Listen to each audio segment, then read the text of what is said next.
मित्र कबीर सगळ्यांनाच आवडत असतो,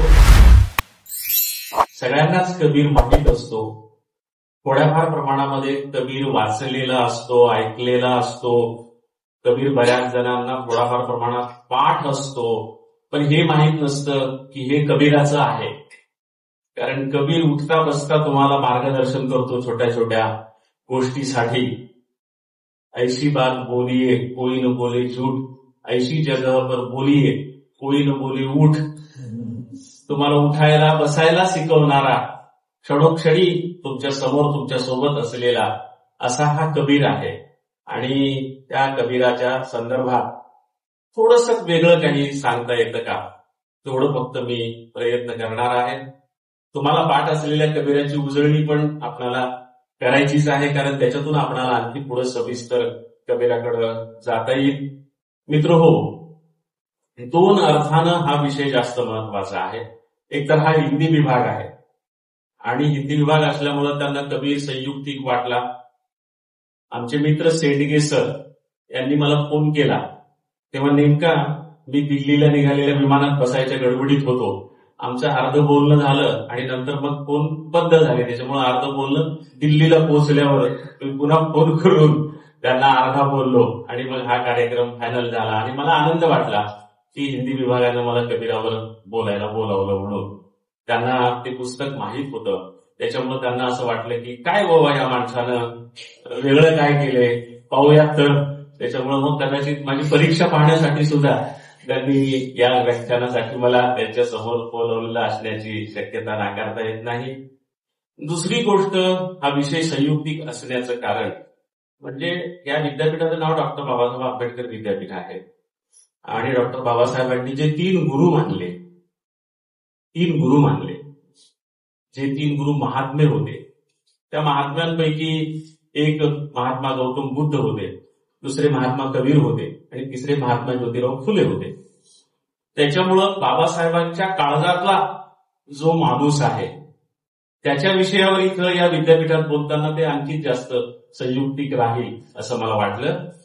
कारण बाबासाहेबांचे वडील कबीरपंथी होते, वडिलांकडून बाबासाहेबांना ही परंपरा आलेली होती.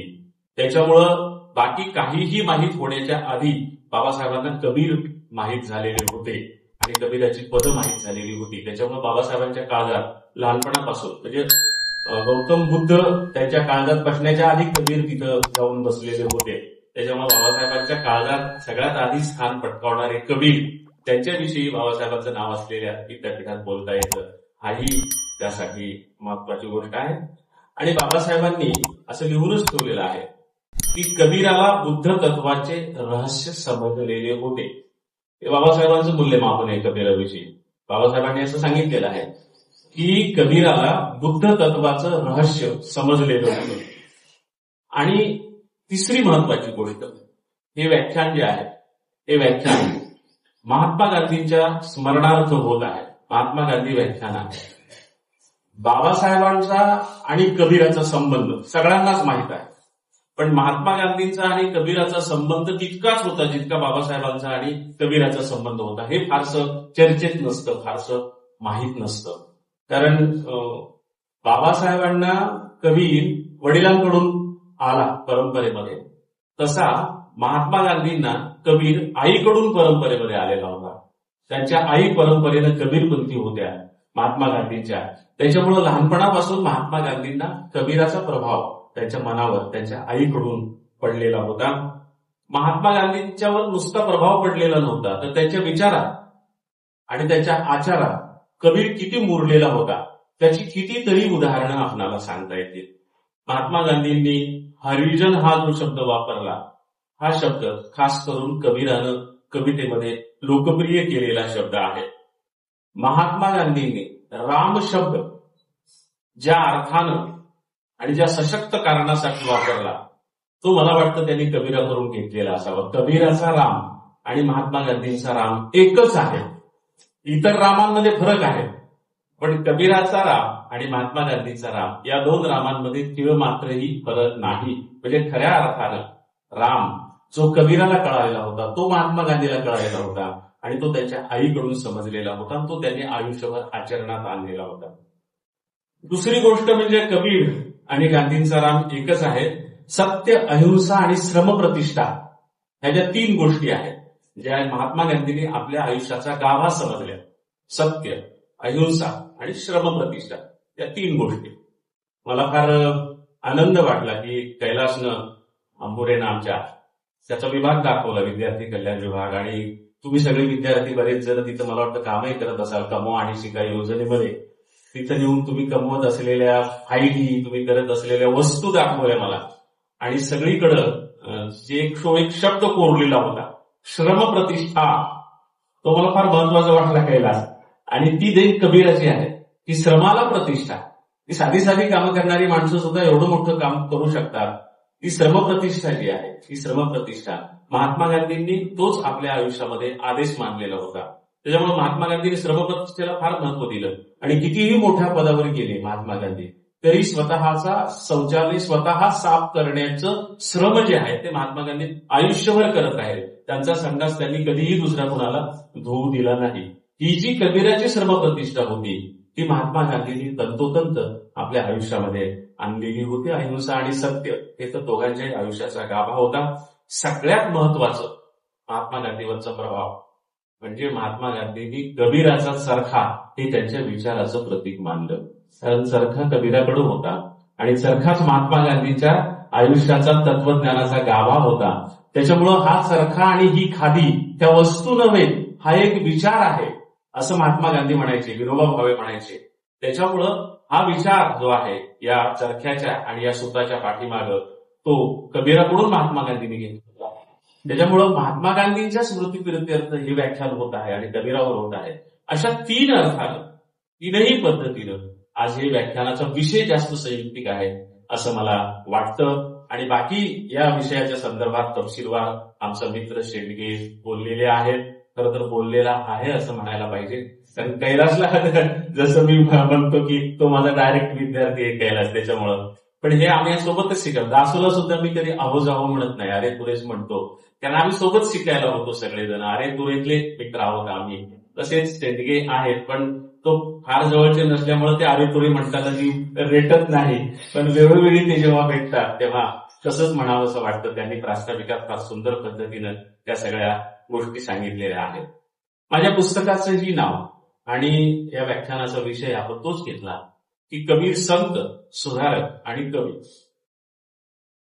हिंदी वाङ्मयामध्ये जे समीक्षक आहेत, जे आलोचक आहेत, कबीराची समीक्षा करतात, आलोचना करतात, ते सगळे लोक काय करतात तर बऱ्याचदा काही लोकांमध्ये हे 3 गटच आहेत हिंदी विचारकांमध्ये, समीक्षकांमध्ये. काही समीक्षक म्हणतात की कबीर फक्त कवी आहे, त्यातला सुधारक गौण आहे, त्यातला संत गौण आहे.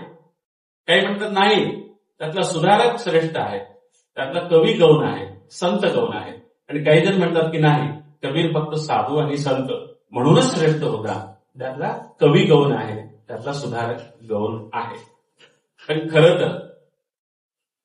तर या 3ही गोष्टीमध्ये कबीर श्रेष्ठ होते.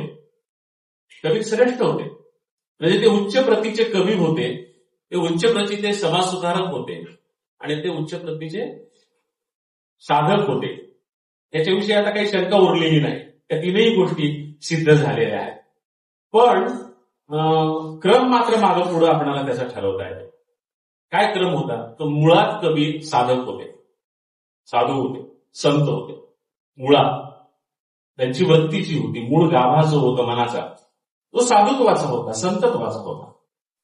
पण हे साधुत्व आणि संतत्व निभवताना पावलोपावली त्यांना जात आडवी आहे, जात आडवी आहे. मग आता आपलं साधकत्व सिद्धीला नेण्यासाठी जर जात आडवी येत असेल तर आपण ती आधी तोडली पाहिजे. बरोबर आहे, आपण ती आधी तोडली पाहिजे. आणि जात तोडायची असेल तर आपण समाजामध्ये हस्तक्षेप केला पाहिजे. आणि त्या कारणासाठी त्यांना समाज सुधारक व्हावं लागलं, सामाजिक गोष्टीमध्ये हस्तक्षेप करावा लागला आणि म्हणून ते सुधारक झाले, समाज सुधारक झाले. पण एखाद्या समाजामध्ये सुधारणा करायची असेल तर तुमच्याकडे आंदोलन करण्यासाठी एखादी संघटना पाहिजे असते, एखादा गट पाहिजे असतो, एखादा समूह पाहिजे असतो, तुमच्या मागं कुणीतरी मोठ्या प्रमाणामध्ये उभं राहायला पाहिजे होतं. कबीर बिचारा साधा भक्त होता, त्याच्या पाठीमागं तेव्हा कोण उभं राहणार आहे? पण त्या काळामध्येही आणि आजही जेव्हा तुमच्याकडे संघटना नसते, तुमच्यामध्ये हातात तलवार नसते, तेव्हा एकच गोष्ट असते, शब्द तुमच्या मदतीला येऊ शकतात. त्याच्यामुळं त्यांना जी सामाजिक कामं पार पाडायची होती, त्यांना जी आध्यात्मिक साधना करायची होती, त्याच्यासाठी सहाय्याला, सोबतीला त्यांनी शब्द घेतले आणि ते कवी झाले. म्हणजे मुळात संत होते, साधक होते, साधू होते. ते करत असताना जात आडवी आली म्हणून त्यांना सामाजिक गोष्टीमध्ये हस्तक्षेप करावा लागला. ते करण्यासाठी हातात संघटना नव्हती म्हणून त्यांना शब्द हातामध्ये घ्यावे लागले, कवी व्हावं लागलं. अशा अर्थानं कबीर हे आधी संत होते, मग सुधारक झाले आणि मग कवी झाले. पण ज्या ज्या स्तरावर ते जे झाले त्या त्या ठिकाणी ते काम त्यांनी सर्वोत्कृष्ट केलं. त्याच्यामुळे साधक ते सर्वश्रेष्ठ होते, सुधारक ते सर्वश्रेष्ठ होते आणि कवी देखील ते सर्वश्रेष्ठ होते. आता मी तुम्हाला म्हणालो की तुम्हाला सगळ्यांनाच कबीर माहीत आहे, कबीर पाठ आहे. कबीराचा एक दोहा मी तुम्हाला सांगितल्या सगळ्यांना तो दोहा आठवला की हो हे नेहमीच सांगितलं जातं, उठता बसता सांगितलं जातं. म्हणजे कबीर, संत, सुधारक आणि साधू असे 3 महत्वाचे त्यांच्या आयुष्यातले आपण तत्व सांगितले. आणखी एक तत्व आपल्याला सांगायला हरकत नाही की कबीर हे फार मोठे प्रमोटक होते. आज सगळ्या समाजाला वाटतं की प्रमोशन करणारा माणूस असावा, त्यानं सतत आपल्याला प्रमोट करत राहावं. त्याच्यामुळं प्रमोटरांची आज फार मोठी चलती आहे सगळीकडं. समाज माध्यमापासून ते प्रत्यक्ष कार्यक्रमापर्यंत सगळे लोक प्रमोटरांना बोलवतात की विद्यार्थ्यांना काहीतरी आशादायक, प्रेरणादायक सांगणारं, त्यांना पुढे नेणारं असं काहीतरी असलं पाहिजे. तर तिथं सुद्धा कबीर हा सर्वश्रेष्ठ आहे. कारण तिथं सुद्धा कबीर तुम्हाला पुढे जाण्यासाठी आणि तुम्हाला प्रमोट करण्यासाठी अनेक गोष्टी उठता बसता सांगत असतो. सगळ्यात महत्वाची गोष्ट म्हणजे तुमच्यामधला आळस घालवून टाकायच्यासाठी. काय आपण नेहमीच म्हणतो की काय ठीक आहे उद्या करू, ठीक आहे परवा करू. कबीर म्हणतो नाही, तुमच्यातला आळस घालवणारा तो सगळ्यात मोठा प्रमोटर साध्या साध्या गोष्टीमध्ये तुमच्या मनावर बिंबेल अशा प्रकारे तो सांगतो. म्हणजे तुम्हाला वाटतं की नाही हे खरंय, कबीर सांगतो ते खरंय. जी माणसं असा आळशीपणा आयुष्यामध्ये करतात की नाही पाहू द्या, त्या माणसाने कबीराचा तो दोहा तोही तुम्ही ऐकलेला असेल, कल करे सो आज कर. पाठ आहे सगळ्या बरोबर. असा कबीर मुरलेला आहे सगळ्याच्यामध्ये. तो तुम्हाला जागोजाग बसता बसता प्रेरणा देणार आहे. कल करे सो आज कर, आज करे सो अब, क्षण में प्रलय हो जाए तो क्या करेगा कब. म्हणजे वेगवेगळे शब्द आहेत. म्हणजे कबीराच्या विषयी कबीराच्या पदांमध्ये शब्दांचे इतके भेद आहेत, इतके फरक आहेत की एक दोहा म्हटला तर तोच दोहा दुसऱ्या प्रकारे आपण म्हणून दाखवू शकतो. जसं तुम्ही एक शब्द सांगितला दुसरा, तर असे खूप शब्द आहेत की जे कबीराचे वेगवेगळे आहेत. कारण तेही आपण पुढे पाहणार आहोत की कबीर हा ज्या भागात गेला त्या भागातलं रूप त्यानं धारण केलं. महाराष्ट्रात आला त्याच्यात खूप मराठी शब्द गेले, गुजरातमध्ये गेला गुजराती शब्द खूप आले, पंजाबमध्ये गेला पंजाबी शब्द खूप आले. त्याच्यामुळे ज्या भागात गेला त्या भागातले शब्द, मग काही लोकांना तो पंजाबी दोहा माहीत असतो, महाराष्ट्रीयन दोहा ऐकला त्याला वाटतं हे नाही वेगळा शब्द आहे. त्यामुळं कल करे सो आज कर, आज करे सो अब, क्षण में प्रलय हो जाए तो क्या करे. अरे काय म्हणजे क्षणात प्रलय झाला तर तू काय करू शकशील. त्यामुळे नाही, जी उद्या करायची गोष्ट ठरवतोस तो आज कर आणि आज करायची ते आत्ता कर. अशा प्रकारची प्रेरणा आळसी माणसाला कबीर देत असतो. मी तुम्हाला आधीच सांगितलं की ऐशी बात बोलिये कोई न बोले झूठ, ऐशी जगह पर बोलिये कोई न बोले उठ, हे आधीच सांगितलेलं आहे. एक फार सुंदर दोहा आहे की कशाचा गर्व आपण करतो, काय आहे गर्व करण्यासारखं. आणि त्याच्यासाठी पुन्हा मेहनत करणाऱ्या माणसाच्याच आयुष्यातली प्रतिमा आपण वापरत असतो. कबीराचं हे एक आणखी वैशिष्ट्य आहे की त्यानं सगळ्या श्रमाच्या गोष्टींमधल्या प्रतिमा उचलल्या. त्याच्या कवितेमध्ये सगळे श्रमकरी आलेले आहेत. पुढं चालून दलित, ग्रामीण, आदिवासी साहित्यांमध्ये जे सगळे प्रवाह आलेले आहेत ना, ज्या सगळ्या जाती जमाती आलेल्या आहेत ना, त्या सगळ्या जाती जमातीच्या कामांचे तपशील कबीरामध्ये आलेले आहेत. कबीरामध्ये सर्व छोटे छोटे काम करणारे कामगार आलेले, टेली आलेले आहेत, कोळी आलेले आहेत, माळी आलेले आहेत, सगळे लोक आलेले आहेत आणि त्यांच्या कामाचे तपशील आलेले आहेत आणि त्यांच्या कामाचे शब्द आलेले आहेत. टेली आलेला असेल तर संपूर्ण घाणा आलेला आहे, चाटी आलेली आहे, तेल आलेलं आहे, त्याच्यातून निघणारी जी त्याला आपण म्हशीसाठी वापरतो खाण्यासाठी पेंड आहे, असं खूप मोठ्या हिंदीमध्ये काहीतरी वेगळं नाव आहे. असे सगळे तपशील येतात एकेका व्यवसायाचे.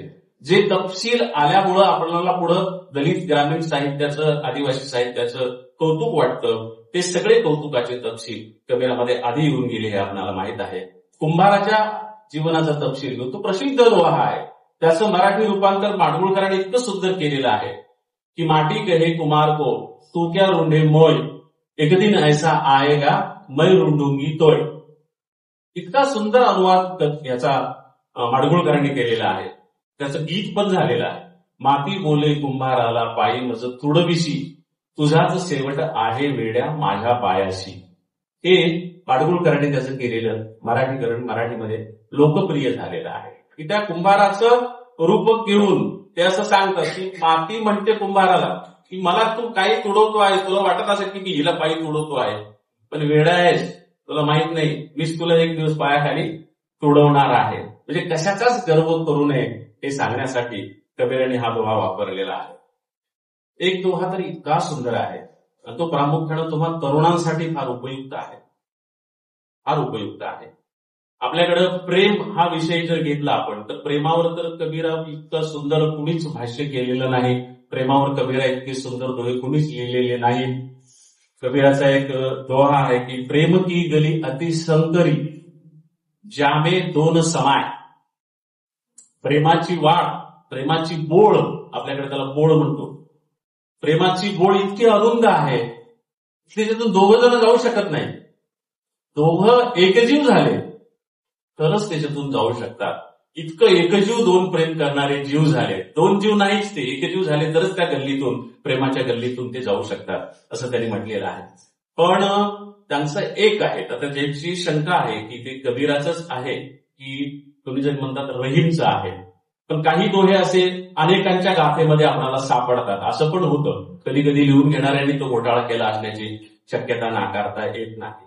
आपल्याकडे पूर्वी ज्ञानदेवांनी खूप विराण्या लिहिलेल्या आहेत. पहिलं तो गे कऊ पोकत आहे, चकुण गे माये सांगत आहे. अशा काही विराण्या कबीरानं पण लिहिलेल्या आहेत. त्या फार सुंदर विराण्या आहेत.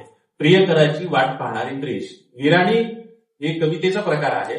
आणि कवितेचा प्रकार हा जो विराणी आहे तो विरहिणीचं मनोगत व्यक्त करणारा आहे. आणि विरहिणी म्हणजे आपल्या प्रियकराची वाट पाहणारी प्रेयसी, असं त्याचा साधा साधा सरळ सरळ अर्थ आहे. आपल्याकडे पूर्वी ह्या अशा वाट पाहणाऱ्या प्रेयशा म्हणा किंवा बायका म्हणा असायच्या. त्याचं उदाहरण फार आपल्याला त्या गाथा सप्तशतीमध्ये सापडतं की पूर्वी काय करायचे की हे सैनिक लोक लढायला बाहेर पडायचे ना, ते लढायला बाहेर पडले की 6 महिने बाहेर असायचे. म्हणजे शिमग्याच्या पाडव्याच्या दिवशी जायचे आणि पाऊस पडल्याच्या दरम्यानच ते परत यायचे. म्हणजे ते शमीच्या झाडावर शस्त्र ठेवण्याचे वगैरे संदर्भ युद्धाचे सांगितले जातात. या काळामध्ये त्या ज्या बायका असायच्या त्यांच्या सैनिकांच्या, त्या बिचाऱ्या आपल्या त्याला प्रियकर म्हणा की नवरा म्हणा त्याची वाट पाहायच्या. आणि ती वाट पाहत असताना त्यांना कॅलेंडर नव्हतं ना, म्हणजे असं नव्हतं की बुवा नवऱ्यानं सांगितले मी अमुक तारखेला येणार आहे मग त्या तारखेची वाट पाहायची. कॅलेंडर नव्हतं. तर त्यांचं कॅलेंडर काय होतं की दसऱ्याच्या दिवशी बाहेर पडायचं, काळ सुरू होण्याच्या आधी परत यायचे, असं त्यांचा तो हे असायचा. मग किती दिवस, इतके दिवस, इतक्या दिवसानंतर मी परत येईल. मग ते वाट कशी पाहायची नवऱ्याची, इतके दिवस मोजायचे कसे, तर जाताना ती बाई नवऱ्याला सांगायची जो गोठा आहे, गोठा शेणाचा गोठा, गाई बांधायचा गोठा, त्या गोठ्यामध्ये आपल्या नवऱ्याला सांगायची की तुम्ही जितके दिवस बाहेर राहणार आहात तितक्या रेघा त्याच्यावर ओढून ठेवा, तितक्या रेघा ओढून ठेवा त्या गोठ्याच्या भिंतीवर. आणि दररोज सकाळी शेण काढायला ती गेली की एक रेघ मोडून टाकायची. दुसऱ्या दिवशी शेण काढायला गेली की दुसरी रेघ मोडून टाकायची. तिसऱ्या दिवशी गेली की तिसरी रेघ मोडून काढायची. हेच तिचं कॅलेंडर होतं. वाट पाहणारी ती स्त्री, तिच्या त्या विरहिणीचं, आपल्या नवऱ्याची वाट पाहणाऱ्या विरहिणीच्या शरीराचं वर्णन करताना इतकी सुंदर त्या गाथा सप्तशतीमध्ये एक गाथा आहे की पहिल्या दिवशी पहिली रेघ मोडताना असा वर हात केला तेव्हा सगळी काकणं तिची मनगटात होती. आणि शेवटच्या दिवशी शेवटची रेघ मोडताना तिने हात वर केला तेव्हा सगळी काकणं तिची आग आलेली.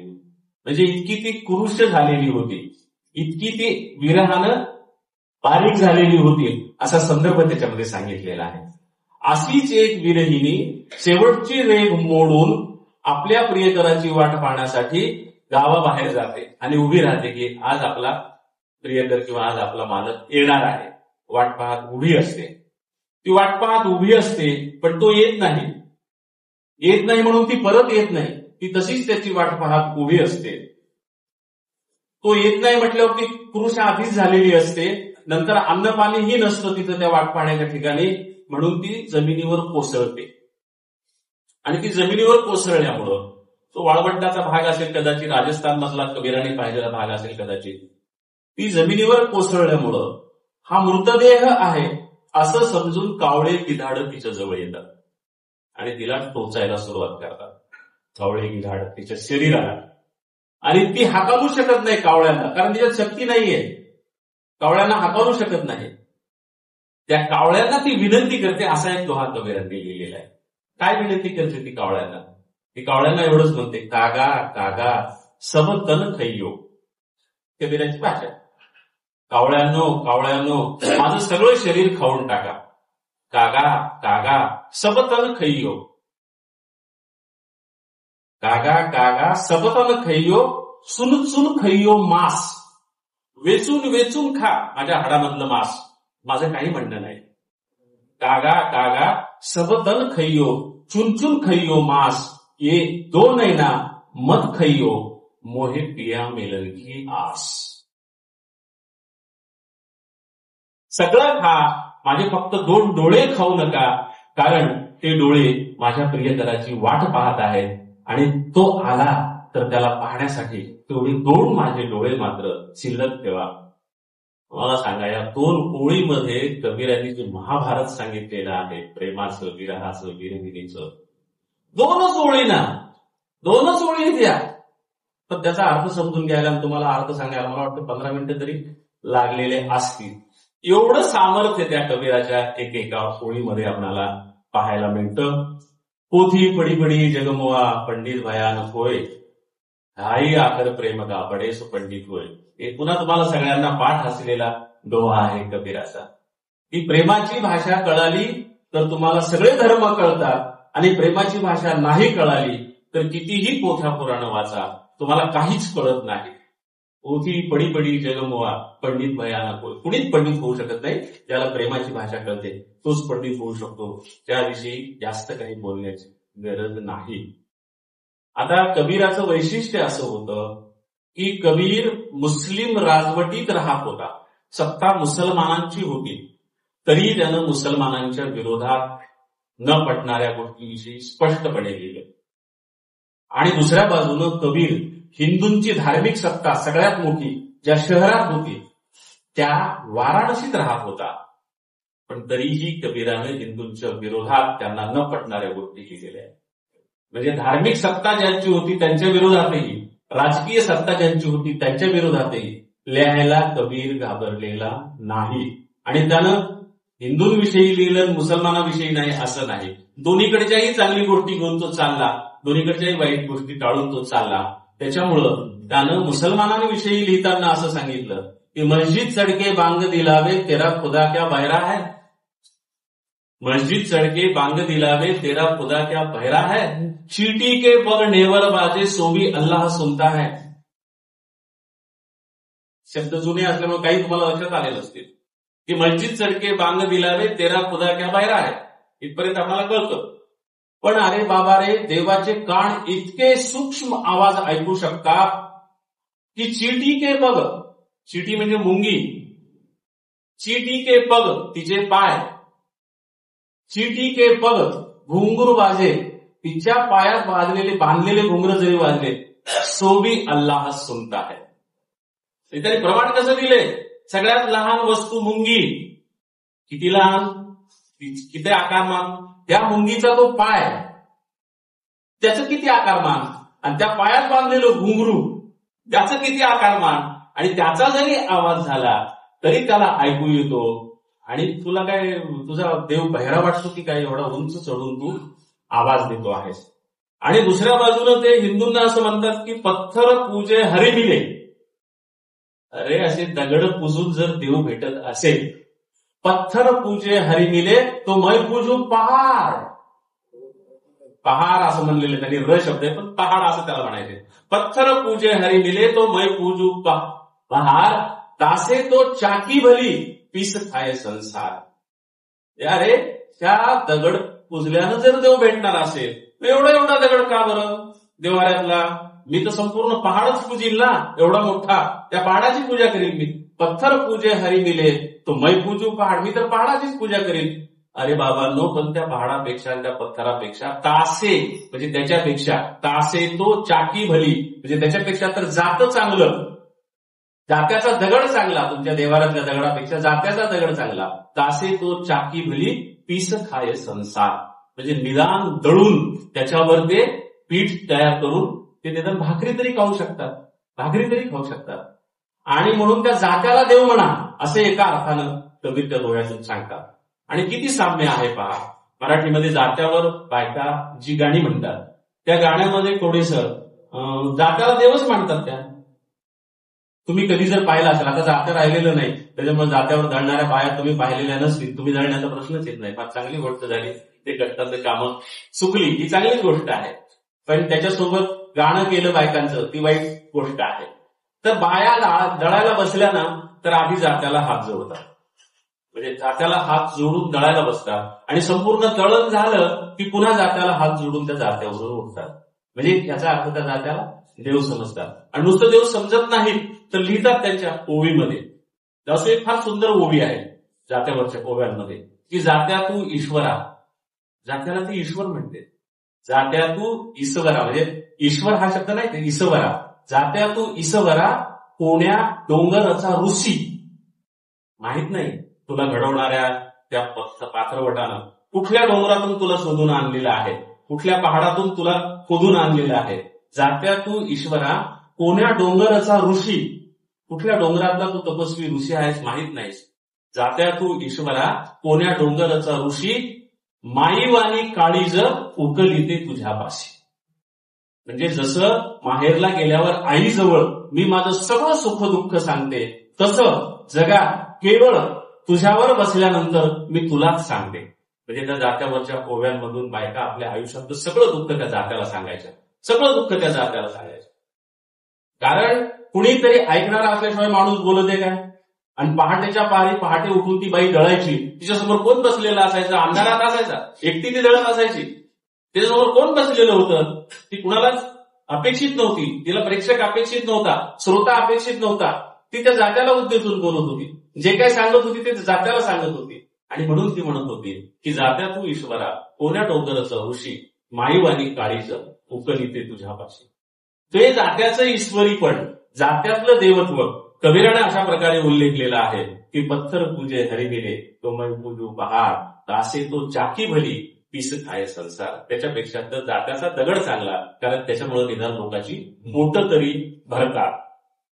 जातन पूछो साधू की पूछ लीजिए ज्ञान, मोल करो तलवार का पडा रहे न तो ज्ञान. किती साध्या सोप्या पद्धतीनं या जातीवर भाष्य केलेलं आहे. ते काय आता पुरा विश्लेषण करून सांगण्यामध्ये मी वेळ घालवत नाही, सगळ्यांना सहज कळणारी ती गोष्ट आहे, तुम्हाला माहित असलेली गोष्ट आहे. गुरु गोविंद दो खडे काके लागू पाय, बलिहारी गुरु आपनो गोविंद दियो दिखाय. गुरुचं महत्व सांगणारा जो कबीर आहे तो कबीर आपल्याला इथं पाहायला मिळतो की देव आणि गुरु माझे दोन्ही सोबतच माझ्या उभे आहेत. पहिल्यांदा कोणाच्या पाया पडू, तर तो म्हणतो की पहिल्यांदा मी माझ्या गुरुच्या पाया पडेल, कारण त्यानंच मला देव दाखवला ना. देव नंतर आला हो, माझ्या आयुष्यात आधी गुरु आला आणि गुरुमुळे देव आला. काके लागू पाय, गुरु गोविंद दोहू खडे काके लागू पाय, बलिहारू गुरु आपनो गोविंद दियो दिखाय. तो मला देवापेक्षा जास्त मोठा वाटतो, कारण त्यानंच मला देव दाखवलेला आहे. आणखी एक गोष्ट आहे की काही माणसं खूप मोठी असतात, पण ती काय कामाची असतात. आपण एरवी शब्द वापरतच असतो, लय मोठा असेल तर तुझ्या घरचा असेल, आम्हाला काय करायचं असं म्हणतो ना आपण. तुझ्या घरचा असेल मोठा, तुझं मोठेपण आमच्या काय उपयोगाचं. जर कुणाचं मोठेपण सामान्य माणसाच्या, जनतेच्या, प्रजेच्या उपयोगाचं नसेल तर त्या मोठेपणाला काहीही अर्थ नाही. हे सांगताना कबीराने जो दोहा लिहिलाय तो फार मजेशीर आहे. त्या विद्वानांना सगळ्यांना तो माहितच असेल, पण तुमच्यापैकी काही जणांना तो माहित नसेल. तर तो म्हणतो बडा हुआ तो क्या हुआ, आपण जसं म्हणतो हे मोठा आहे म्हणून काय झालं, तुझ्या घरचा मोठा आहे, तोच शब्द वापरलेत त्यांनी की बडा हुआ तो क्या हुआ जैसा पेड खजूर. खजुराचं झाड उंचच्या उंच असतं म्हणले. बडा हुआ तो क्या हुआ जैसा पेड खजूर, छाया न मिले पंछी को, फल लागे अति दूर. म्हणजे काय उपयोग आहे त्याचा, म्हणजे फळ तोडून घेता येत नाही, त्या झाडाची ना सावली पडते. आता इथं सुद्धा दोन शब्द आहेत, छाया न मिळे पांथी को आणि पंछी को. तर शब्दाचा उच्चार दोन्ही सारखेच आहेत.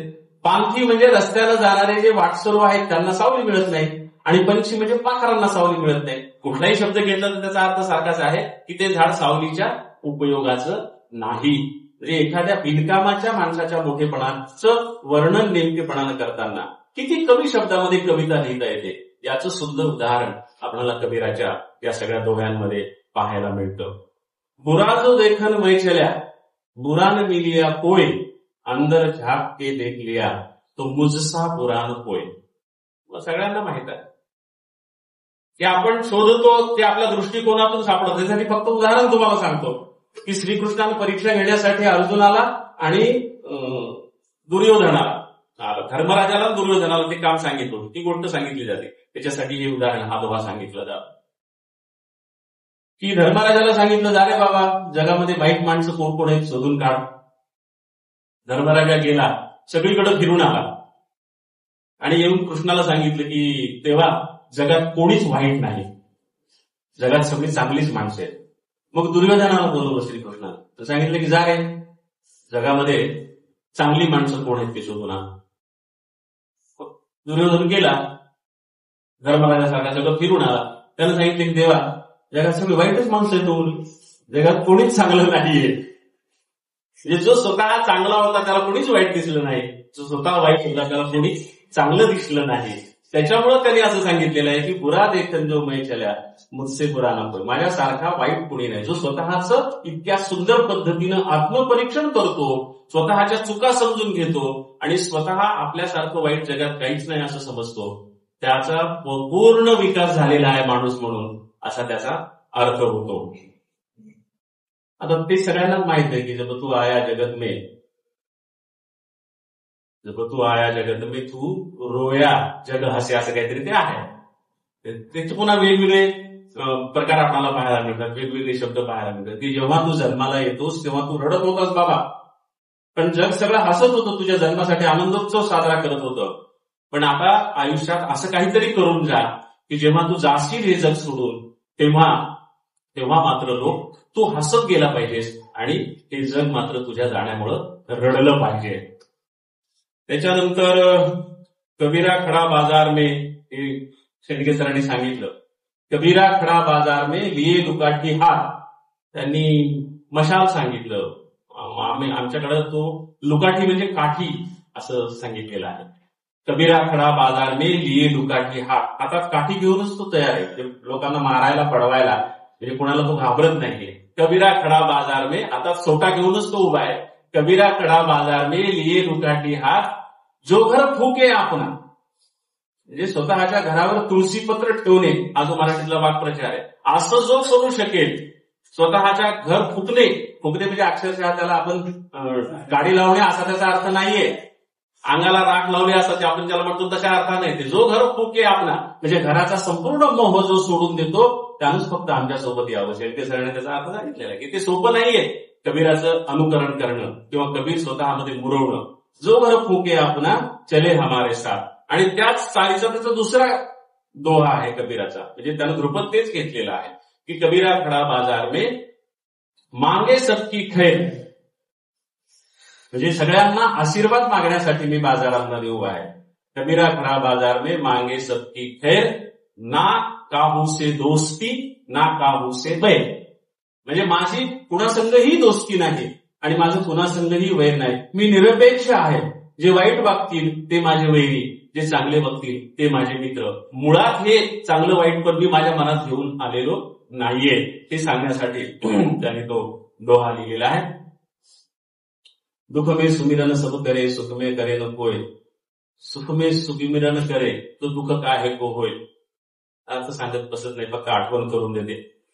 लाली मेरे लाल की, जित देखू तितला, लाली देखन मैचली, मैली हो गई लाल. म्हणजे कव्वालीमध्ये हे फार प्रसिद्ध आहे, हे सगळीकडे. आणि ह्याच्यात इतक्या लोकांनी हे गायलेलं आहे.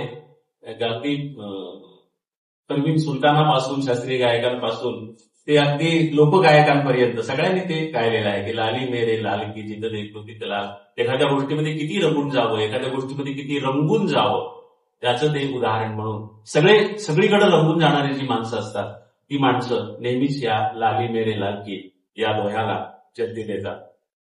चलती चक्की देख के दिया कबीरा रोय, दो पाटन के बीच में साबित बचान कोय. कबीराचा एक दोहा आहे. दुसरा एक दोहा आहे, त्याचा अर्थ सांगतो की देवाची चक्की हळून फिरते, पण ती कुणाचाच भुगा केल्याशिवाय सोडत नाही. तसं यांनी म्हटलेले की चलती चक्की देख के दिया कबीरा रोय. ही जी चाललेली चक्की आहे, जगाची सृष्टीचं जे चक्र आहे, ते चक्र पाहून कबीरा म्हणतो की मला रडू येते. आणि मला हे माहित आहे की या दो पाटन के बीच में, या दोन जात्याच्या पाळूंमध्ये कुणीही भरडल्याशिवाय बाहेर येऊ शकत नाही. दो पाटन के बीच में शाबित बचाव कोई, कुणीच त्यातून वाचू शकणार नाही. अशी ही नियतीची, अशी ही देवाची चक्की आहे. पाणी बिच मीन पियासी मोये,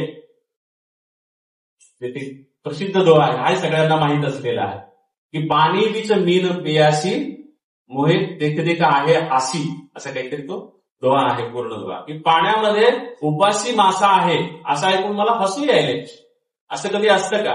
पण तरीही असं असतं, पाण्यात राहून माणसं उपासी राहत असतात. सुखिया सब संसार है, खावे और सोवे. कबीर म्हणतो की सगळं जग सुखी आहे. सुखिया सब संसार है, खावे और सोवे. सगळे छानपैकी मजा मारायले, खायले प्यायले, मस्त झोपा काढायले. सुखिया सब संसार है, खावे और सोवे, दुखिया दास कबीर. दुखिया दास कबीर, मी मात्र दुःखी आहे.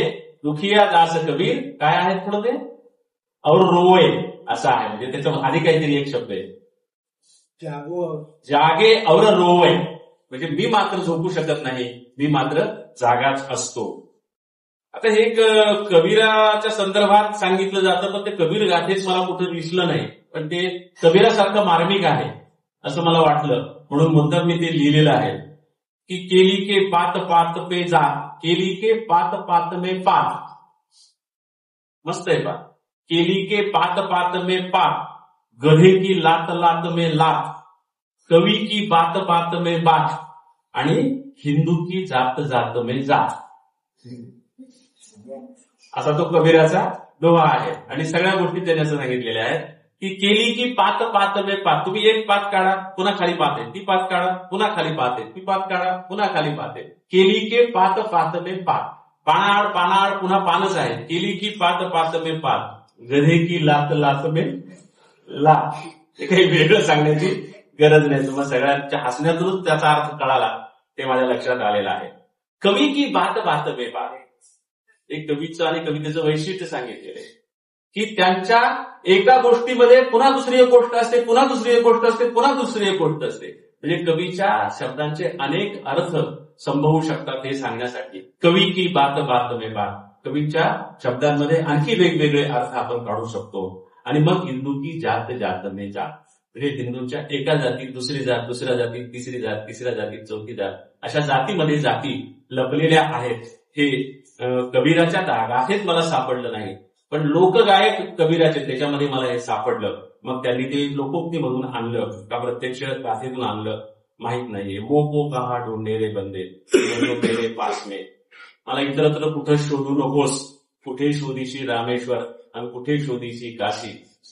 हृदयातील भगवंत राहिला हृदयातून उपासी. हे जे मंगेश पाडगावकरांच्या गाण्याच्या 2 ओळी आहेत, तो कबीराचा हा अनुवाद आहे. कबीरानं ते सांगितलेलं आहे की कुठं शोधायची गरज नाही, मी तुझ्या काळजामध्येच आहे. दुसरी एक गोष्ट आहे, काही माणसं गडबड करतात का, काम करायची गडबड करतात, नंतर फळाच्या अपेक्षेची गडबड करतात. त्याच्यासाठी त्यांनी सांगितले थांबा जरा, गडबड करू नका, थांबा थांबा थांबा थांबा, व्यवस्थित जरा दमादमानं चला. तर ते सांगण्यासाठी कबीराचा दोहा आहे, धीरे धीरे रे मना. धीरे सब कुछ होय. आपल्या ह्याने फार सुंदर गायला आपला तो गायक वारला ना, मुस्लिम गायक, फार चांगला होता. आमिर काय खानच होता तो. नाही मुसलमानी नाही, शास्त्रीय गायनामध्ये फार सुंदर गायला त्याने की धीरे धीरे रे मना, धीरे सब कुछ होय. गडबड करू नको, व्यवस्थित वेळेवर जे व्हायचं ते होत असतं.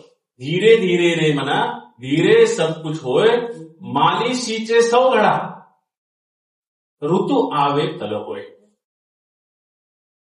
म्हणजे गडबड करून उपयोग नसतो. आपल्याकडे त्याच्यासाठी फार चांगलं आपली गुराखी जीवनातून जे जे आलेले आहेत त्यांना ते सगळं माहित असेल की असं म्हटलं जातं की बिगी बिगी ढोरं वळल्यानं संध्याकाळ होत नसते. बरोबर आहे ना? बिगी बिगी ढोरं वळल्यानं संध्याकाळ होत नसते. ती संध्याकाळ जेव्हा व्हायची तेव्हाच होत असते. त्याच्यामुळे गडबड करू नकोस. तसं ते कबीराचं म्हणणं आहे की धीरे धीरे रे मना, धीरे सब कुछ होय. मालिशीचे सौघडा, म्हणजे माळ्यानं एकाच वेळी एका झाडाला 100 घडे पाणी टाकलं म्हणून काय त्याला लगेच फळ येत नाही. मालिशीचे सौघडा, ऋतू आवे फल होय. म्हणजे जेव्हा त्याला फळ येण्याचा ऋतू येतो तेव्हाच त्याला फळ येतं. गडबड करून काहीही उपयोग नाही. देवाची भक्ती करताना जे दोहा वापरला जातो की बाबा रे मी मी तुला भक्ती करू तर माझं काहीच नाही ना. त्याच्यावर पुढे पुन्हा वेगवेगळे पद लिहिले गेलेले आहेत की फुलं आणू तर ती तुझीच आहे, आणखी काय आणू तर ते तुझंच आहे. त्याच्यामुळं तुझं माझ्याजवळ काहीच नाही, सगळं काही तुझंच आहे, तर मी तुला पूजा कशाला करू, अशा अर्थाचा तो दोहा आहे. अकथ कहानी प्रेम की कछु कही नहीं जाय, गूंगे को दी सरकरा खाए और मुस्काय. अकथ कहानी प्रेम की, हे फार महत्वाचं आहे. आणि याच नावाचा ग्रंथ पुरुषोत्तम अग्रवाल यांनी लिहिला. नंतर पुन्हा कबीर या नावाचाही ग्रंथ त्यांनी लिहिला. आणि नंतर कबीर ग्रंथावलीचं संशोधन करून नव्यानं कबीर ग्रंथावली, श्यामसुंदर दासची कबीर ग्रंथावली नव्यानं संशोधन करून अगदी अलीकडे त्यांनी पुन्हा नव्यानं प्रकाशित केलेली 101 पानाची प्रस्तावना नवी त्यांना लिहिलेली आहे. तर हे अकथ कहाणी प्रेम की, म्हणजे प्रेमाची गोष्ट सांगताच येत नाही. प्रेम ही वर्णन करून सांगण्यासारखी गोष्टच नाही. अकथ म्हणजे ती सांगता येण्यासारखी गोष्ट नाही. अकथ कथता येत नाही, सांगता येत नाही. अकथ कहाणी प्रेम की कछु कही नाही जाय, काही सांगता येत नाही. पण त्याचं वैशिष्ट्य काय असतं हे उदाहरण आपल्या मराठी सगळ्या संतांनी असं वापरलेलं आहे बा की गुंगे कोदी सरकरा खाए. म्हणजे मुक्या माणसाला जर तुम्ही साखर दिली तर तो खातो आणि हसतो. तो सांगू शकत नाही की साखर म्हणजे कशामुळे तो हसला हे तो सांगू शकत नाही. त्याच्या हसण्यातच ओळखायचं की साखर गोड आहे. गुंगे कोदी सरकरा, मराठीमध्ये संतांनी त्याला गुळ वापरलेला आहे. किंवा मुक्याला गुळ खायला दिला तर ते काय तुम्हाला सांगू शकणार आहे काय गुळाचं वर्णन, तर तो फक्त हसेल की छान आहे, गोड आहे, अशा अर्थाचं तो फक्त हसू देऊ शकेल. सांच बराबर तप नाही, झूट बराबर पाप. हे पुन्हा महात्मा गांधींचं सत्याचे प्रयोग, सत्यवादी. सांच बराबर तप नाही, म्हणजे तुम्ही जेवढं सत्य वागाल त्याच्या इतकं दुसरी तपश्चर्या नाही. आणि झूट बराबर पाप, तुम्ही जेवढं खोटं वागाल त्याच्या इतकं दुसरं पाप नाही. ज्याके हृदय शास है ता हृदय गुरु आप. आणि ज्याच्या हृदयामध्ये सत्य आहे त्याच्या हृदयामध्ये आपोआपच ईश्वर येऊन बसलेला आहे. हाही आणखी एक दोहा आहे जो मला गाथेत नाही सापडला, ग्रंथावलीमध्ये नाही सापडला. पण मी जेव्हा सुरुवातीच्या काळात शेतकऱ्यांच्या आत्महत्यांवर कविता लिहायचो आणि त्या आत्महत्येवरच्या कवितांचे कार्यक्रम करायचो, दासूला ते सगळं माहीत आहे. टाहो नावाचा माझा संग्रह आलेला होता. मी जेव्हा इंदौरला गेलो आणि इंदौरमध्ये मी जेव्हा ह्या शेतकऱ्यांच्या आत्महत्येवरच्या कविता म्हटल्या आणि बोललो, तेव्हा समारोप करताना तिथले जे अध्यक्ष होते की ते म्हणाले, इंद्रजित भालेराव तुमच्या कविता खूप चांगल्या आहेत, पण हा प्रश्न आमच्याकडे अजून नाहीये, आमच्याकडे अजून शेतकरी आत्महत्या करत नाही. म्हटलं खूप चांगली गोष्ट आहे, पण मी तिकडून आलो आणि तिकडे आत्महत्या नंतर सुरू झाल्या, सगळ्या देशाभरच आत्महत्या सुरू झाल्या आपण पाहतो. पण तेव्हा त्यांना आत्मविश्वास होता आणि ते म्हणाले आमच्याकडे शेतकरी आत्महत्या का करणार नाहीत याचं कारण कबीरांनी 500 वर्षापूर्वी सांगून ठेवलेलं आहे. म्हटलं काय कारण सांगून ठेवलेलं आहे, तर तेव्हा त्यांनी मला दोहा सांगितला होता तो मला ग्रंथावलीमध्ये सापडला नाही. तर कबीराचं किती ग्रंथावलीच्या बाहेर आहे आणि ग्रंथावलीतलं किती कबीराचं नाही ते शोधणं पुन्हा आणखी वेगळाच विषय आहे. कारण खूप कबीराच्या नावावर बऱ्याच लोकांनी लिहिलेलं आहे.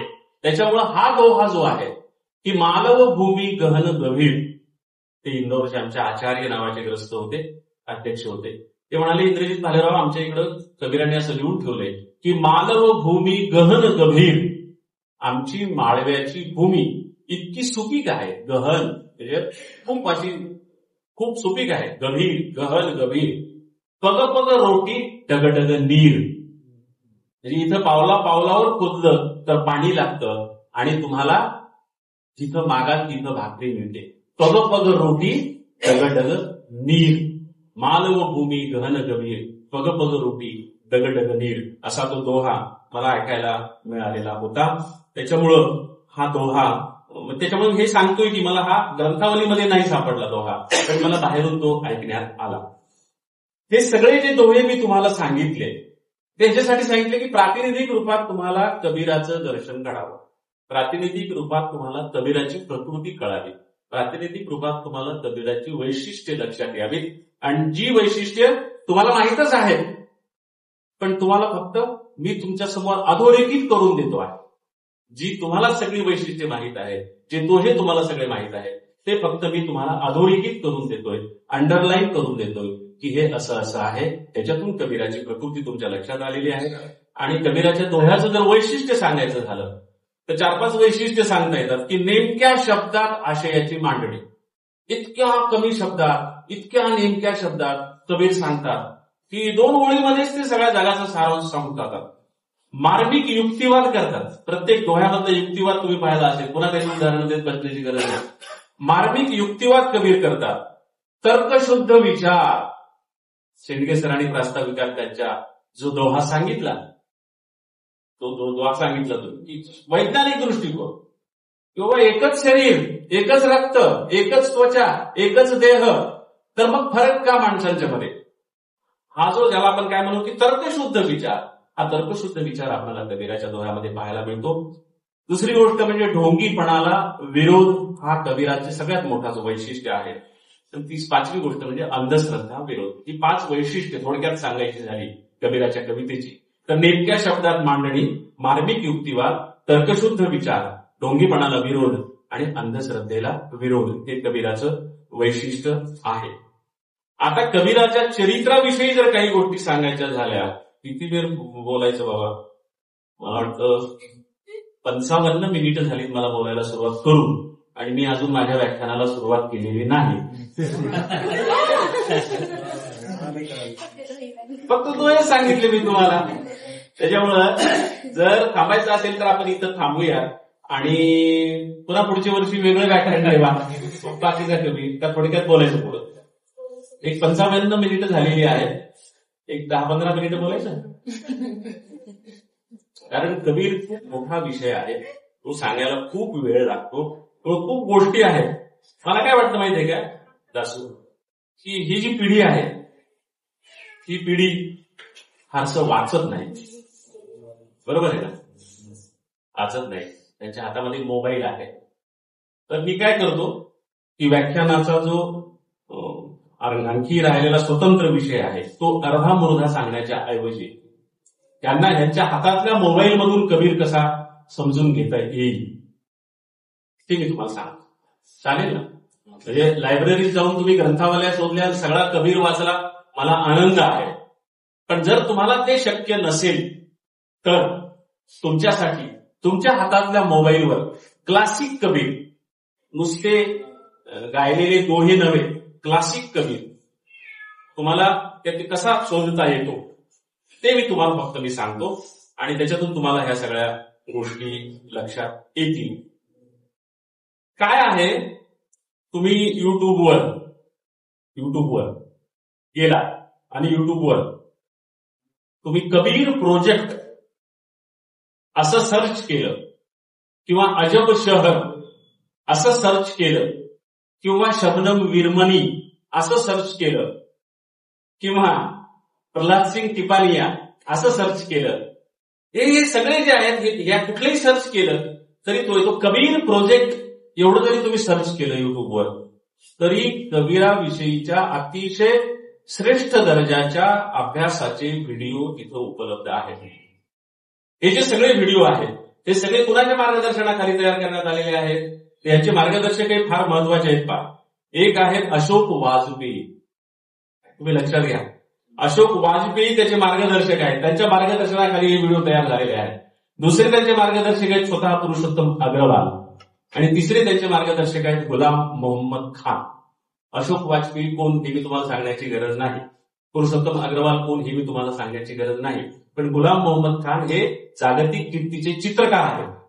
ह्या तिघांच्या मार्गदर्शनाखाली हे व्हिडिओ तयार केलेले आहेत.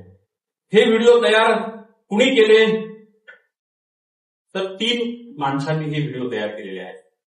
हे सगळं माझ्यापर्यंत कसं आलं तेही तुम्हाला थोडक्यात सांगतो. लॉकडाऊन सुरू होईपर्यंत मी मोबाईल वापरत नव्हतो. मी महाराष्ट्रातला लोकप्रिय कवी होतो, सगळ्या कॉलेजच्या गॅदरिंगला पाहुणा म्हणून जायचो, पण माझ्याजवळ मोबाईल नव्हता. लँडलाईनवर सगळे संपर्क, मोबाईल वापरतच नव्हतो. कशामुळे वापरत नव्हतो तर माझ्या असं लक्षात आलं होतं की मोबाईल घेतलेली माणसं वाचत नाहीत, लिहित नाहीत. वाचनावर लेखनावर परिणाम होऊ नये म्हणून मोबाईल घ्यायचा नाही असं मी पक्क ठरवलेलं होतं. पण लॉकडाऊनच्या काळामध्ये युजीसीनं सगळ्या प्राध्यापकांना मोबाईल घेऊन नंबर कळवायला कंपल्सरी केलं होतं. तुम्ही तास घेत आहात का नाही ते आम्ही चेक करू. त्याच्यामुळे सगळ्यांना त्या मोबाईल घ्यावा लागला. तो मोबाईल कसा वापरायचा ते पण मला माहित नव्हतं. माझा मुलगा समोर बसलेला आहे चंद्रगुप्त, जो त्याला महाविद्यालयात प्राध्यापक आहे इथल्या, तो लॉकडाऊनमुळे घरीच होता. दुसरा मुलगा घरीच होता. त्यांनी मला हे सगळं तंत्र शिकवलं आणि मी लॉकडाऊनमध्ये त्या काळात तास घेत होतो. ते तासाची गोष्ट सुद्धा फार इंटरेस्टिंग आहे सर. म्हणजे मी तास कोणाकडे पाहून तास घ्यायचा. प्राध्यापक सगळे म्हणायचे की बाबा ते मोबाईल समोर ठेवलेला असतो, समोर विद्यार्थी नसताना तास कसा घ्यायचा. कॉलेजमध्ये तर असं फार मस्त चर्चा व्हायची. आणि मग आम्ही पाहू लागलो तास घेणाऱ्यांचे व्हिडिओ की कसे तास घ्यायलेत लोक. तो कोणी छताकडे पाहून तास घ्यायले, कोणी भिंतीकडे पाहून तास घ्यायले, कुणी खाली मान घालून तास घ्यायले. कारण समोर कोणीच नाही, पाहायचं कोणाकडं. पण माझा जो समोर मुलगा बसलेला आहे तो त्यातला तंत्रज्ञ होता. त्यानं मला मोबाईल ठेवला. म्हणलं पप्पा, त्यानं सगळं सेटिंग करून ठेवलं मस्तपैकी. पाठीमागे ज्ञानेश्वर तुकारामाची पुतळे ठेवले, मध्ये खुर्ची मांडली, मस्त पाठीमागे रथाच्या चवडी ठेवल्या. मला म्हणलं पप्पा या खुर्चीवर बसा आणि समोर हा जो पॉइंट दिसतोय ह्या पॉइंटकडे पाहून तुम्ही बोला.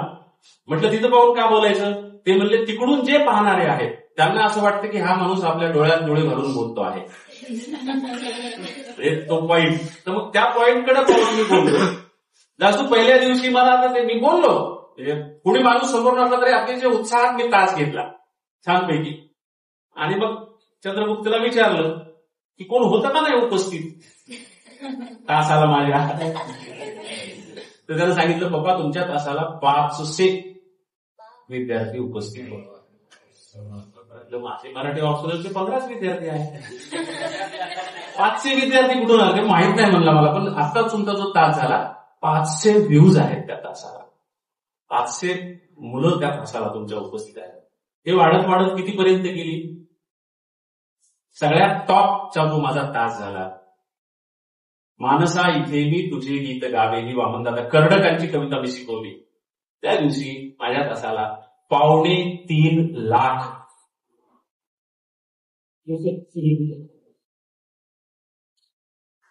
नुसते पोरं नव्हते. मी ज्ञानेश्वर घ्यायचो तेव्हा वारकरी पाहायचे. मी वामनदादा घ्यायचो तेव्हा संपूर्ण बौद्धमय झालेला समाज त्या तासाला उपस्थित राहायचा.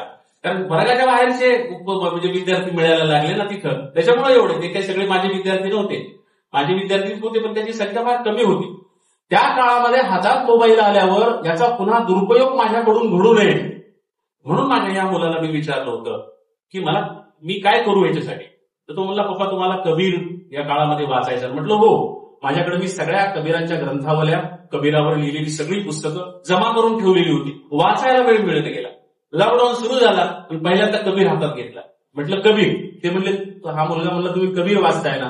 म्हटलं हो. म्हणलं त्याला पूरक मी तुम्हाला गोष्टी सांगतो मोबाईल मधल्या. आणि मग त्यानं मला हा कबीर प्रोजेक्ट काढून दिला आणि त्याच्यामध्ये मला हे सगळे व्हिडिओ पाहायला मिळाले. शेकडो तासाचे व्हिडिओ त्याच्यामध्ये आहेत. जगामध्ये जगभरात जिथं जिथं जे लोक कबीर गातात त्या सगळ्यांचं शूटिंग करून त्याचं टाकलेलं आहे. म्हणजे कुमार गंधर्वापासून त्यांचा मुलगा भुवन, नातू भुवन, तिथपर्यंत ते इंदोरच्या रेल्वे स्टेशनवर भीक मारणाऱ्या देशमुख नावाच्या भिकाऱ्यापर्यंत, जिथं जिथं लोक कबीर गातात तिथं तिथं हे लोक गेले आणि त्यांनी ते व्हिडिओ केले आणि ते त्या कबीर प्रोजेक्टमध्ये टाकलेले आहे. जगात जिथं जिथं कबीराचे अभ्यासक आहेत, सखोल अभ्यासक आहेत, त्या सगळ्यांच्याकडे ही टीम गेली आणि त्यांनी ते व्हिडिओ केले. ते व्हिडिओ सगळे उपलब्ध आहेत. त्याच्यामुळं कबीराचे अभ्यासक आणि कबीराचे गायक सर्व प्रकारचे तुम्हाला तिथं पाहायला मिळतात. इतके सुंदर ते व्हिडिओ आहेत. त्यांची निर्मिती तांत्रिकदृष्ट्या इतकी शुद्ध आहे की ही निर्मिती चित्रीकरण करणारी जी बाई होती ती स्वतः मोठी चित्रपट निर्माती होती, शबनम मीरमणी, पंजाबची बाई शबनम मीरमणी. आणि तिला सहाय्य करणारी जी बाई होती लिंडा हेस, ती अमेरिकेमधली एका धर्मज्ञ विभागाची, एका विद्यापीठाच्या प्रमुख होती, धर्मतत्वज्ञान विभागाची प्रमुख होती. आणि त्यांच्यासोबत हा लोकगायक होता प्रल्हाद सिंग टिपानिया. हे तिघ जण एकत्रित आले कसे, ती मोठी स्टोरी आहे, इंटरेस्टिंग स्टोरी आहे. मुळामध्ये लिंडा हेस ज्या आहेत त्या धर्मशास्त्र विभागाच्या प्रमुख होत्या. त्या मुळात ज्यू. त्यांच्या लहानपणी त्यांच्या मोठ्या बहिणीनं प्रेम केले एका मुलावर आणि तिची इतकी शोकांतिका झाली त्या बहिणीची, लिंडा हेसच्या, की तो मुलगा आपल्या जातीचा नाही, आपल्या धर्माचा नाही, आपल्या प्रांतातला नाही, आपल्या भाषेचा नाही, ही कारणं सांगून ते प्रेम घरातल्या इकडच्या आणि तिकडच्या दोन्ही लोकांनी नाकारलं. आपल्यासाठी हे काही नवीन नाही, आपल्याकडे नेहमीच हे होत असतं. ते प्रेम नाकारलं आणि ते प्रेम नाकारल्यामुळं त्या मुलीनं आत्महत्या, हे आपल्याकडे नेहमीच होत असतं. लहान्या बहिणीनं हे सगळं पाहिलं. तिचं नाव लिंडा हेस. तिनं पाहिलं की आपल्या बहिणीची शोकांतिका कशामुळे झाली, धर्मामुळे झाली. आपल्या बहिणीची शोकांतिका कशामुळे झाली, भाषेमुळे झाली. आपल्या बहिणीची शोकांतिका कशामुळे झाली, प्रांतामुळे, राष्ट्रीयत्वामुळे झाली. या सगळ्या बंधनातून आपण बाहेर पडलं पाहिजे. म्हणून लहानपणापासून तिच्या मनामध्ये या सगळ्या बंधनातून बाहेर पडण्याचं बीज पडलं आणि तिनं मग ह्या सगळ्या गोष्टींचा अभ्यास करत करत आपला प्रांत, आपला धर्म, आपलं गाव, आपलं कुटुंब सगळं सोडून ती कॅलिफोर्नियामध्ये आली आणि मग तिथं तिच्या विद्यापीठामध्ये सखोल अभ्यास करू लागली. तेव्हा आपल्या भारतातले ज्यांना ज्ञानपीठ मिळालं ते UR अनंतमूर्ती त्या विद्यापीठामध्ये फेलो म्हणून गेलेले होते. लिंडा हेस आणि UR अनंतमूर्ती ह्याच्या चर्चा व्हायच्या आणि लिंडा हेसनं आपली ही स्टोरी सगळी UR अनंतमूर्तीला सांगितली. ते कन्नड भाषेतले लेखक, हिंदीमध्ये त्यांचे सगळे अनुवाद झालेले आहेत. तर ती म्हणाली की माझ्या या सगळ्या अस्वस्थ आत्म्याला शांती मिळेल असं काही आहे काय. तेव्हा अनंतमूर्तीने सांगितलं, हो आहे, असं साहित्य आहे, आमच्या भारतात आहे आणि ते कबीर नावाच्या माणसानं लिहिलेलं आहे. आणि मग ती लिंडा हेस भारतात आली, वाराणसीला आली, कबीर मठात आली. तिने कबीराचा अभ्यास सुरू केला. कबीर समजावा म्हणून ती हिंदी शिकली आणि त्याच काळामध्ये गुजरातीमध्ये ज्या दंगली झाल्या त्या दंगलीच्या काळात ही चित्रपट निर्माती शबनम मीरमणी बडोद्याला राहत होत्या. ते गुलाम मोहम्मद शेख जे आहेत ते बडोद्याला राहत होते आणि त्या गुजरातमधल्या दंगली झाल्याच्या नंतर त्या शबनम मीरमणी अस्वस्थ झाल्या. त्या म्हणाल्या की मी आता या गुजरातमध्ये राहणार नाही, वडोद्यात राहणार नाही, माझा आत्मा अस्वस्थ आहे, मी काय करू. त्यांना गुलाम मोहम्मद यांनी सांगितलं की अशी अशी लिंडा हेस अशा अशा कारणासाठी भारतात आलेली आहे, तिला असा असा प्रोजेक्ट करायचा आहे, तिला एका चित्रपट निर्मातीची, चांगल्या कॅमेरामनची गरज आहे, तू तिला जाऊन मदत कर. त्या शबनम मीरमणी येऊन लिंडा हेसला मिळाल्या आणि तसाच त्या मठामध्ये येणारा नेहमीचा तो लोकगायक जो होता तो दलित समाजातून आलेला प्रल्हाद सिंग टिपानिया, देवास जवळच्या खेड्यामधल्या लुनिया खेडी नावाच्या गावातला दलित कुटुंबातला शिक्षक असलेला तो माणूस. आणि एक दिवस त्याला कबीराचं वेडं लागलं. त्या तुंतुण्यातून आधी तुंतुना आवडलं, एकतारी आवडली, त्या एकतारी पाठीमागे त्या कबीर गाणाऱ्या माणसासोबत गेला आणि नंतर त्याला कबीर आवडला, कबीरमय होऊन गेला. नंतर तो इतका कबीरमय होऊन गेला की त्या कबीर पंथीयांनी त्याला कबीर पंथाचा महंत केला. पण नवे विचार कबीराचे तो सांगू लागला, ते कबीर पंथीयांना मान्य नव्हते म्हणून त्याला धर्मगुरूपद सोडून दिले. तोही असाच अस्वस्थ होता आणि त्याला लिंडा हेस भेटल्या आणि मग ह्या तिघांनी एकत्रित येऊन ठरवलं की आपण आता कबीराचा प्रोजेक्ट साकार करूया आणि त्याच्यासाठी आपण जगभर फिरून तिथं जे जे तुम्ही कबीर गाता त्या त्या कबीर गायकांचे दोहे, त्या त्या कबीर गायकांचे गाणे सगळे एकत्रित करूयात आणि जिथं जिथं कबीर अभ्यासला जातो त्याच्या सगळ्या अभ्यासाचे विद्वानांच्या मुलाखती आपण एकत्रित करूयात आणि मग तो प्रोजेक्ट त्या तिघींनी मिळून केला. यासाठी प्रचंड पैसा लागणार होता, तो भारतात मिळणं शक्य नव्हतं. म्हणून लिंडा हाईस यांनी अमेरिकेतली फोर्ड फाउंडेशन नावाची जी कंपनी आहे, मुळात फोर्ड कंपनी आहे, फोर्ड फाउंडेशन आहे सोशल कामासाठी, जसं आपल्याकडे टाटा फंडामेंटल रिसर्च आहे इन्स्टिट्यूट, तसं त्यांचं फोर्ड फाउंडेशन. त्या फोर्ड फाउंडेशनला त्यांनी हा प्रोजेक्ट सबमिट केला आणि फोर्ड फाउंडेशननी त्याला कोट्यावधीची ग्रँट मंजूर केली आणि सांगितलं की तुम्हाला लागेल तेवढा खर्च तुम्ही घ्या, हा प्रोजेक्ट करा. त्याच्यातून हा प्रोजेक्ट तयार झालेला आहे. त्याच्यामध्ये कितीतरी गोष्टी आहेत ज्या मी तुम्हाला सांगत बसत नाही. एवढंच सांगतो की उत्तर प्रदेशामध्ये कबीर जन्माला आला, उत्तर प्रदेशामध्ये कबीराचं आयुष्य गेलं, पण उत्तर प्रदेशापेक्षा कबीर मध्य प्रदेश, राजस्थान, हरियाणा, गुजरात, पंजाब, पाकिस्तान पर्यंत लोकगायक आणि अभ्यासक कबीरावर अभ्यास करतात. उत्तर प्रदेशपेक्षा जास्त. उत्तर प्रदेशाच्या बाहेरचे लोक उलट कबीरावर जास्त अभ्यास करतात, बाहेरचे लोक जास्त कबीर गातात, बाहेरचे लोक जास्त कबीरावर प्रेम करतात आणि उर्वरित संपूर्ण भारतात सुद्धा, आपल्या महाराष्ट्रातही खूप कबीराचे प्रेमी आहेत. तुम्हाला ज्या गायकांची नावं सांगायची, व्हिडिओ कुणाकुणाचे आहेत पहा. शास्त्रीय गायक विद्याराव, शुभा मुदगल, मधु मुदगल, कुमार गंधर्व, कलापिनी कोमकली, भुवनेश कोमकली, प्रतीक्षा शर्मा, काशीबाई भाजी विकणारी, देवासमधली एक बाई, रायचंद एक शेतकरी आऊट हाकणारा, तो गातो, यांच्यावर देखील अजब शहरच्या फिल्म आहेत. पाकिस्तान मधला फरीद अय्याज नावाचा एक कव्वाल गायक आहे, त्याच्या कार्यक्रमात भारतामध्ये पण होता. तो जगभर सगळ्यात मोठा कव्वाल गायक समजला जातो, फरीद अय्याज.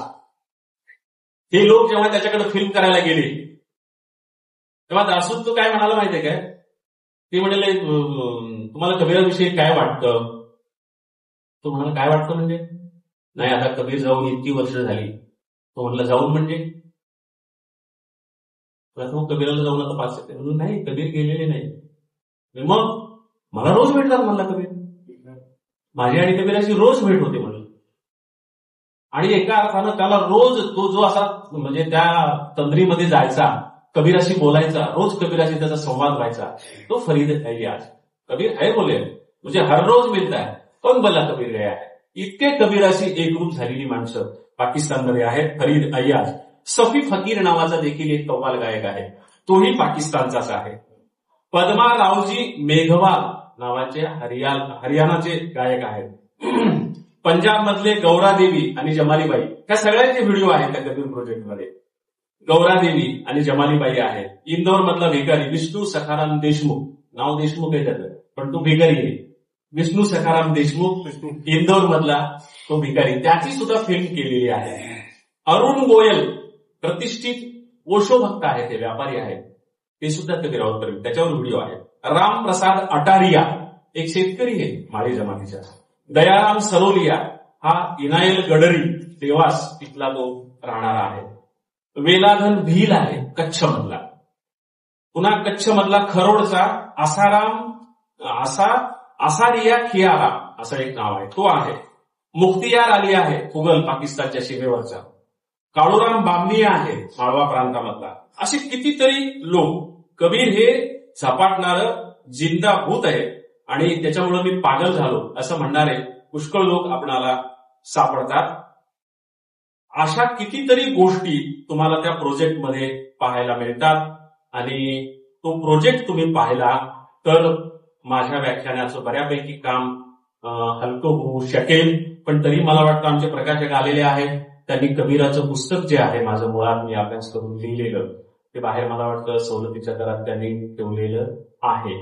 तर ज्यांना कुणाला वाटेल की काय कबीर वेळेमुळे आपल्याला पूर्ण ऐकता आला नाही, त्यांच्यासाठी ही एक संधी आहे.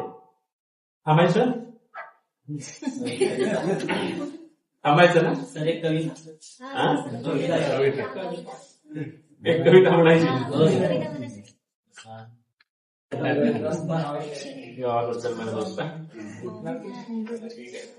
एक कविता म्हणतो आणि थांबतो.